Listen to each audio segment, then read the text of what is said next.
ज्ञानाञ्जनशलाकया चक्षुरुन्मीलितं येन तस्मै श्रीगुरवे नमः।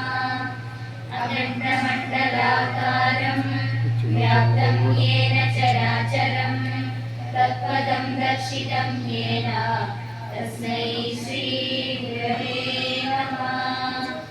करुणारुणकल्लोल करुणाकलितात्मने नरानुग्रहरूपाय गुरवे कुसुमाञ्जलि। कामक्रुदादिविरदोषमपास्य रामनामाक्षरामृतकणे हृदयं निषिञ्चन् यः साधनुग्रहपदेन दिवं विवेश तं नीलकण्ठगुरुपादमनुस्मरामि।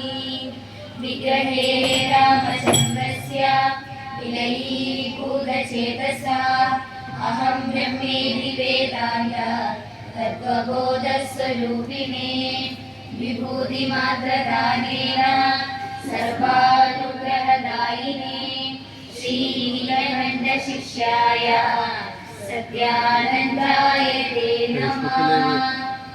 ॐ सहना भवतु सहनौ भुनक्तु सह वीर्यं करवावहै तेजस्विनावतीतमस्तु मा विद्विषावहै।